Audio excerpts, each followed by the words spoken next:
Assalamualaikum warahmatullahi wabarakatuh. Salam guru hebat, salam guru penggerak. Pada kesempatan kali ini, izinkan kami akan memaparkan tugas modul 1.1 Pendidikan Guru Penggerak Angkatan 9, ruang kolaborasi tentang mengenali nilai-nilai luhur kearifan budaya daerah asal yang akan dipresentasikan oleh kelas B1.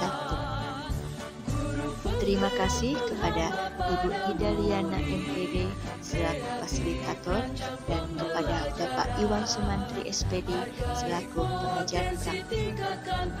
Sebelumnya, perkenalkanlah kami anggota kelompok B1 yang terdiri dari 4 orang. Pertama, saya sendiri, Citani SPD. Yang kedua, Ibu Evi Ratnasari SPD. Yang ketiga, Pak Wes Usairi MPD. Dan yang keempat, Pak Asep Samsudin SPD. Pada kesempatan kali ini, kami akan membahas tentang apa saja kekuatan konteks sosiokultural yang ada di daerah kami yang sejalan dengan pemikiran Ki Hajar Dewantara. Kedua, bagaimanakah pemikiran Ki Hajar Dewantara dapat dikontekstualkan sesuai dengan nilai-nilai luhur kearifan budaya daerah asal yang relevan menjadi penguatan karakter murid sebagai individu sekaligus sebagai anggota masyarakat pada konteks lokal sosial budaya di daerah kami. Dan yang ketiga, sepakati satu kekuatan pemikiran Ki Hajar Dewantara yang menebalkan laku murid di kelas atau sekolah yang sesuai dengan konteks lokal sosial budaya di daerah kami. Hasil diskusi kelompok B1 yang menjadi kekuatan konteks sosiokultural di daerah kami yang sejalan dengan pemikiran Ki Hajar Dewantara. Di dalam pemikirannya menjelaskan bahwa pendidikan dan pengajaran merupakan salah satu upaya yang dilakukan untuk mempersiapkan dan menyediakan kebutuhan manusia baik dalam bermasyarakat maupun berbudaya. Hal ini sesuai dengan konteks sosiokultural yang ada di daerah kami di Provinsi Jawa Barat, Kabupaten Sukabumi, yang sejalan dengan pemikiran Ki Hajar Dewantara. Kearifan lokal dapat dimaknai dengan sebuah pemikiran tentang hidup. Pemikiran tersebut dilandasi dengan nalar jernih, budi yang baik, dan membuat hal-hal positif. Kearifan lokal juga dapat diterjemahkan sebagai karya akal budi, perasaan mendalam, tabiat, bentuk perangai, dan anjuran untuk kemuliaan manusia. Beberapa buah pemikiran Ki Hajar Dewantara yang dapat disesuaikan dengan nilai-nilai luhur kearifan budaya daerah asli antara lain adalah pendidikan sebagai hak asasi setiap orang. Pendidikan merupakan jalan keluar dari kemiskinan dan ketidakadilan. Pendidikan harus membebaskan individu. Pendidikan harus menghargai perbedaan. Pendidikan harus membantu individu untuk menemukan tujuan dan makna dalam hidup. Sosiokultural yang kami angkat di daerah kami adalah acara Serentahun yang berlokasi di Girijaya. Acara ini merupakan sebuah adat tradisi yang diselenggarakan dari dulu hingga sekarang. Salah satunya adalah Serentahun, 4 tahun, 4 tahun yang dilaksanakan menurut perhitungan kalender Islam. Acara Serentahun sendiri diselenggarakan setiap tanggal 1 Muharram. Acara yang sakral bertempat di Kasepuhan Girijaya yang merupakan sebuah ritual sedekah bumi dan tawasul. Pada setiap acara Serentahun, warga sekitar akan mengirimkan setiap hasil bumi yang mereka miliki kepada Kasepuhan untuk disedekahkan kepada para pengunjung yang datang. Sedikitnya sekitar 500 iring-iringan dongeng dari berbagai jenis, bentuk, dan isi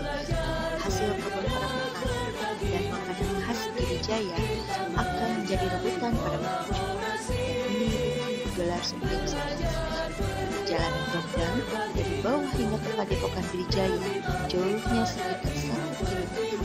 Ini mencerminkan kerukunan dan kekompakan adat budaya Sunda sebagai rasa syukur.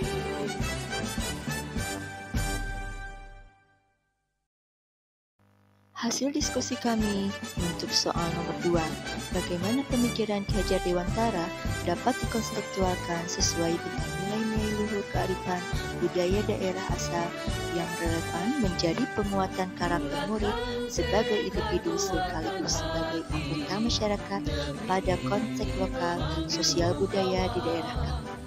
Ki Hajar Dewantara percaya bahwa pendidikan harus saling menghargai perbedaan-perbedaan di antara individu, termasuk perbedaan budaya, alam, dan latar belakang sosial. Pemikiran Ki Hajar Dewantara itu dapat dikonseptualkan sesuai dengan nilai-nilai luhur kearifan budaya daerah asal yang relevan dan bisa menjadi penguatan karakter.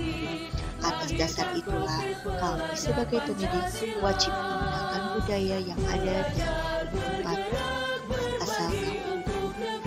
Kekuatan sosiokultural menjadi proses menebalkan kekuatan kodrat anak yang masih sama-sama agar dapat memperbaiki lakunya untuk menjadi manusia seutuhnya.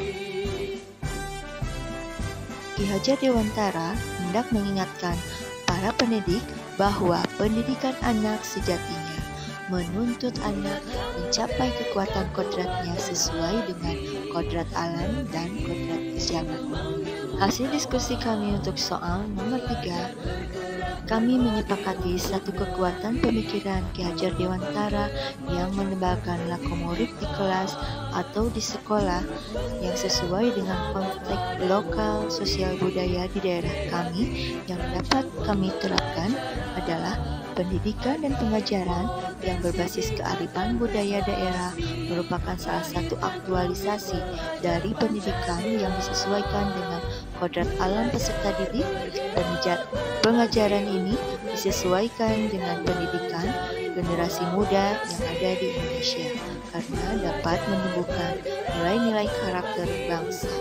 Alhasil, dengan mengenalkan upacara serent tahun kepada siswa dalam proses pembelajaran merupakan wujud proses pendidikan yang sejalan dengan pemikiran Ki Hajar Dewantara.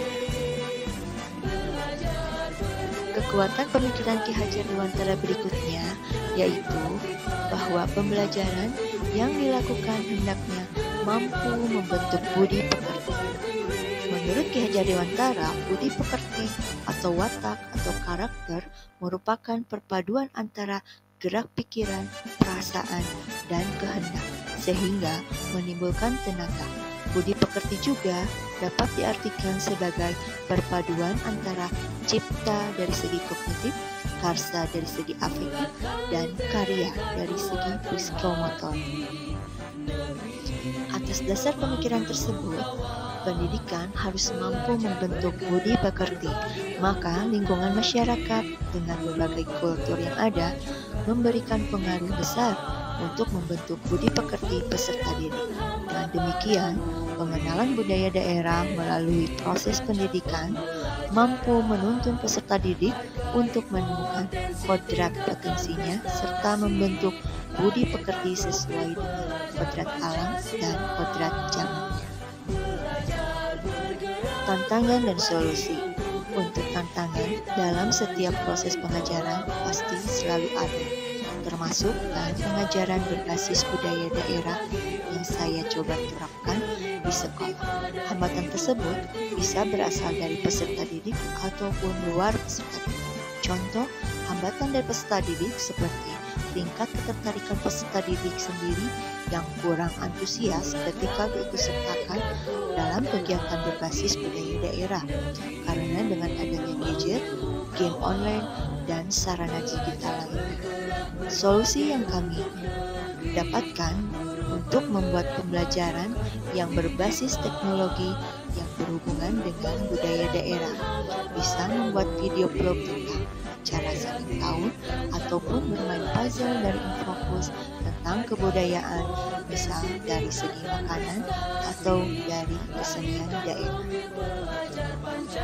Contoh konkret yang dapat kami terapkan dalam pembelajaran yaitu dengan menggunakan model pembelajaran kooperatif, kolaboratif, sehingga siswa terbiasa untuk melakukan gotong royong dan bekerjasama. Dari sisi religiusnya, anak dibiasakan untuk melaksanakan kegiatan doa bersama atau kegiatan sholat duha bersama. Anak bisa saling berbagi dan diberikan kesempatan untuk mengembangkan keterampilannya. Anak bisa berkreasi.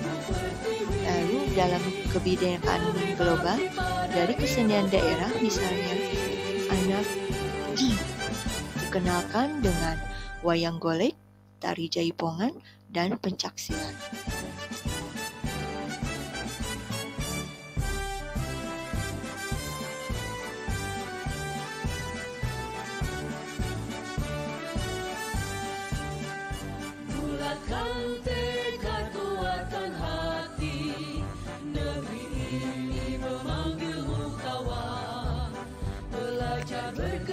Kesimpulan dan refleksi yang kami dapatkan bahwa proses pendidikan dan pengajaran berbasis budaya daerah yang dilaksanakan di sekolah kami sangat berkorelasi dengan pemikiran Ki Hajar Dewantara. Pembelajaran yang disesuaikan dengan kodrat alam dan kodrat zaman sangat mendukung bagi tumbuh kembangnya potensi yang dimiliki oleh peserta didik. Sekian hasil presentasi kami dari kelas 9 kelompok B1. Terima kasih.